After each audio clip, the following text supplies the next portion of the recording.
Hi guys! Welcome for another vlog! So, nandito kami ngayon sa Gubat, sa probinsya.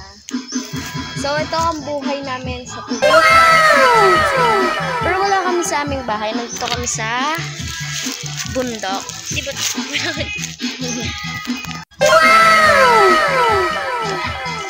O, ta. Thank you naman ako. Sige, ikaw na muna para maanahan din kita. Siya na mga sili. Yan, guys. Pero hindi sa amin yan. Gumala lang kami dito sa bundok ng kakilala ni Mama. Ngayon lang uli kami nakapunta dito at ngayon lang namin to ano. Yan. At kumakain kami niyan, syempre. Kumukuha nga kami ng buko eh. Saan ba daan dyan? Siguro ano. Yan, dyan. Dyan, tuloy mo lang yan dyan. Hindi ko din alam yung daan. Ayun, nandun sila. Nagbabagsakan ng buko. Pero, wala dito siyang nagbubuko.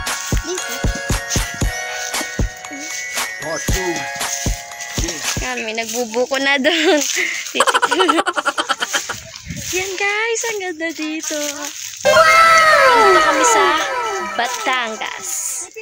Ang ganda dun oh. Pero may bakod na siya. Tikim tayo ng buko-buko. Come on.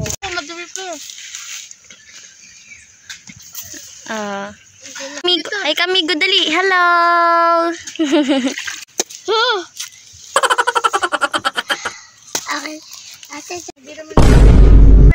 Kain. Tingnan mo kung mas masarap yung nasa baba. Sarap.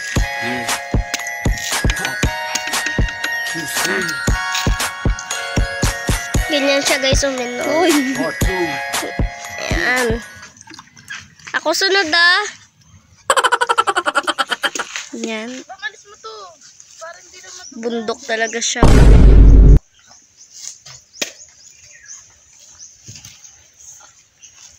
Sa bayabas.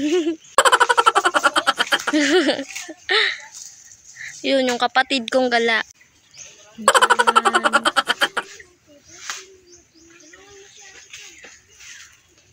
Gusto nyo tayo guys.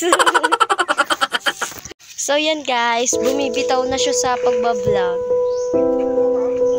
Ewan kung bakit give reason ang mga viewers natin kung bakit ayaw mo na. Ayaw mo na ba talaga? Oh, naka yan, video yan. Bakit ayaw mo na?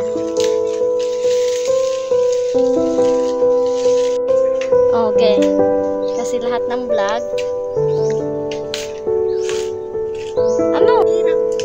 Ha? Okay. Oh.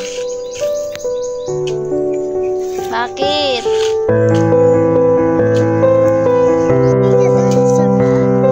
Ba't nga dahil sa vlog?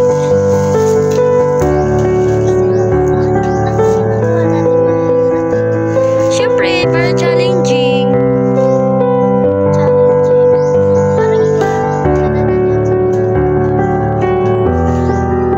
Lahat talaga ng gustong sumikat, pinaghihirapan.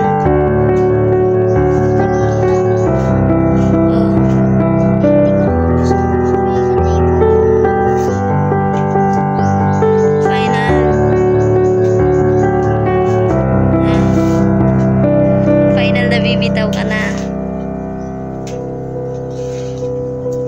Oo, gusto ko sumikat para kay nila mama at papa kasi mawawala na sila ng trabaho parehas. Tapos si mama medyo na rin masakit yung mga katawan niya. Syempre gusto ko rin tumulong sa kanila. Ayoko naman maging pabigat. Syempre ang tagal-tagal ko pa bago graduate. Grade 9 pa lang naman ako. Hindi pa masyadong gusto ko rin makapagtapos, tapos mawawalan sila ng trabaho. Kaya ako ito ginagawa para sa inyo. Oh.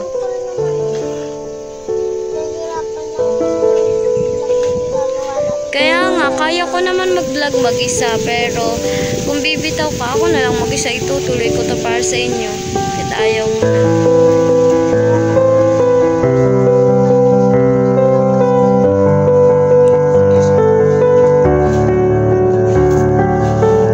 Alam ko, pero tingnan mo yung mga ibang bata din, di ba? Pero ano nga, yung tanong ko, ayaw mo na talaga. Dito mo na sabihin para if na ayaw mo na, ako na lang mag-isa gagawa ngayon. Kasi, hindi ko talaga titigilan to hanggat hindi mag-success. Kasi, parang alam mama, parang katulong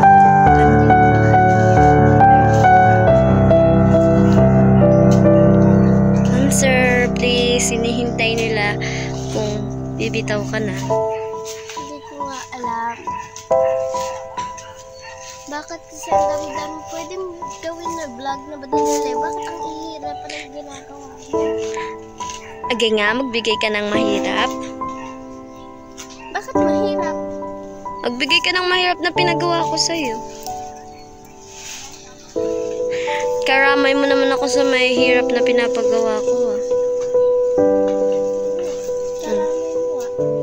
Pero ikaw malaki ka na kaya hindi ka mahirap. Sige, bigyan mo nga ako ng ng mahirap na pinapagawa ko sa'yo. Diba lahat naman madadali? Tsaka hindi lang ikaw ang nahihirapan. Ako nga, ine-edit ko to eh. Gabi na ako nakakatulog eh.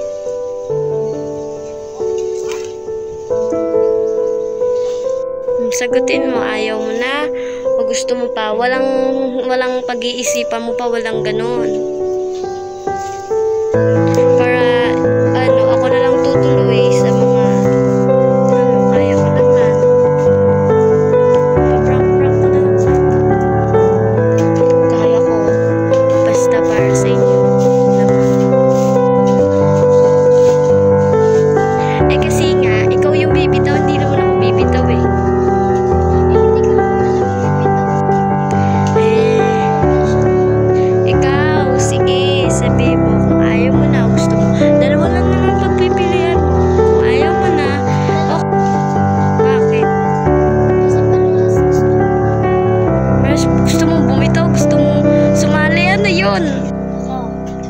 Pero kaya ko gusto tulong para kayo nagkakaroon. Kaya pinaparehas ko lang.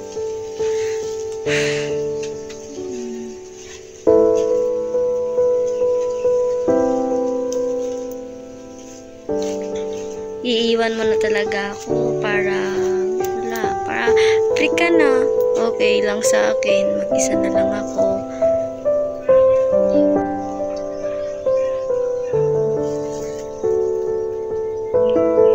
Ay, huwag ba itong gawin para sa atin lahat?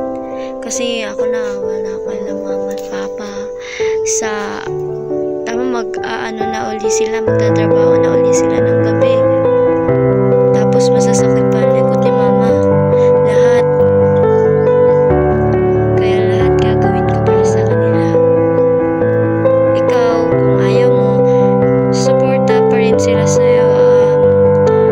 Supportahan ko. Gusto ba kung pagod ka na eh?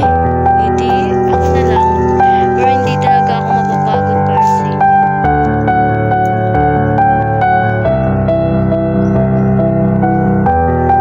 Kung sabi mo kung ang desisyon. Yes or no? Pag yes, bibitaw ka na. Pag no, nasali ka pa. Hindi pwedeng vote. Wala namang yes or no vote dun eh. Yes or no lang. Okay, sasabihin mo na. So, yan guys. Ayaw niya na talaga mag-vlog. Bumibitaw na siya. Dahil pagod na daw siya. Sige, pero huwag kayo mag-alala. Kaya ko naman eh. Ako na lang mag-isa. Ha? Ano yan? It's a prank! Oo. Akala ko susuko ka na. It's a prank. Payak na ako kanina. Akala ko.